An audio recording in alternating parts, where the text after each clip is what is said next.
Hello, welcome back to the reading of the poem of the Man God written by Maria Valtorta, Volume 3, Chapter 347, Part 2. From Capernaum to Nazareth with Manaen and the women disciples.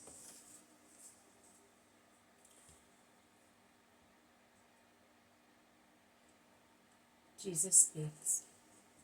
Manaen, since you have come, I ask you to do me a favor. Do not come towards Jerusalem with me, but go with the women. I shall go with my disciples along an unknown road, and no one will be able to injure me.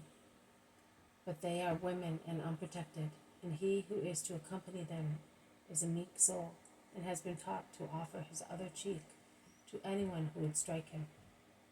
Your presence will be a safe protection. I understand that it is a sacrifice, but we shall be together in Judea. My dear friend, do not deny me this favor.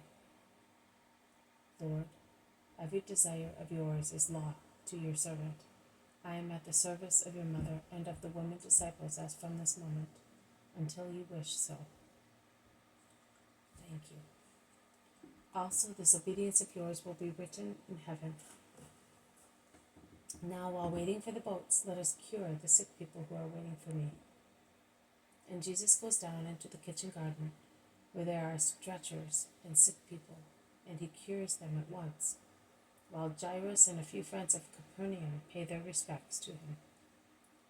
In the meantime, the women, that is, Porphyria and Salome, Bartholomew's elderly wife and Philip's less elderly one, with her young daughters, are busy preparing food for the large crowd of disciples, whose hunger will be satisfied with the baskets of fish offered by the people of Bethsaida and Capernaum, and a great deal of gutting the still wriggling silverfish, of washing them in basins and grilling them is done in the kitchen, while Margium and some other disciples keep the fire going and bring pitchers of water to help the women.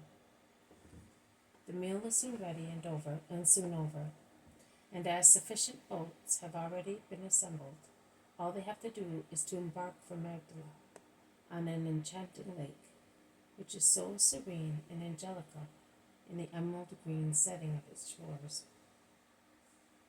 The hospitable house and gardens of Mary of Magdala welcome the Master and his disciples in the midday sun, and the whole of Magdala rushes to greet the Rabbi, who is going towards Jerusalem.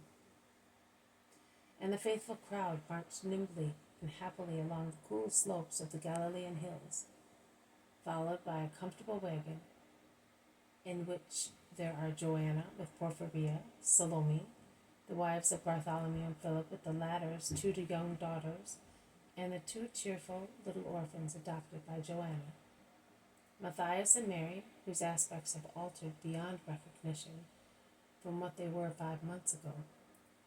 Margium is marching bravely with the grown-up people, and as instructed by Jesus, he is in the apostolic group between Peter and John, and does not miss a word of what Jesus says.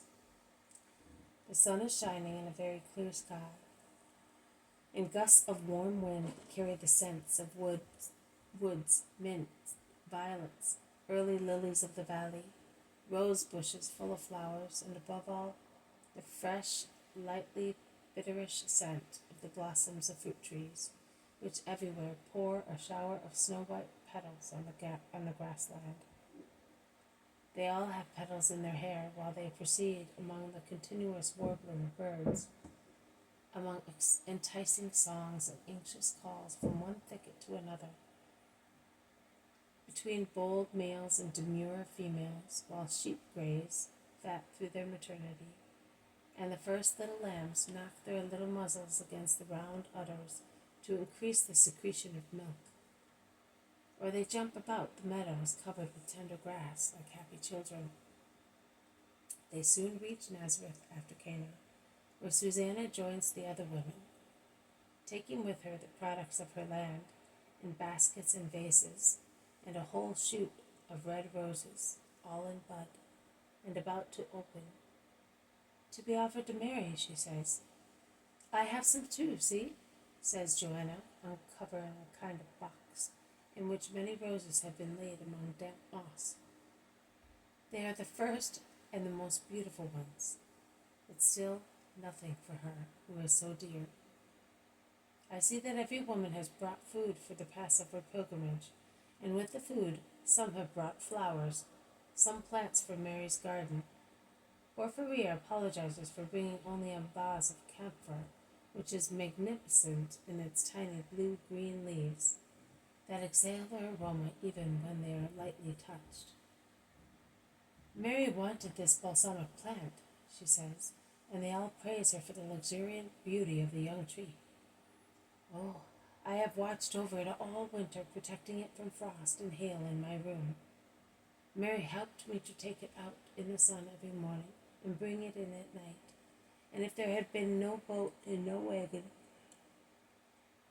that dear boy would have loaded it on his shoulder to carry it to Mary, to do her and me a favor, says the humble woman, who takes heart more and more through Joanna's kindness, and who is beside herself with the joy of going to Jerusalem with the Master, her husband, and Margion.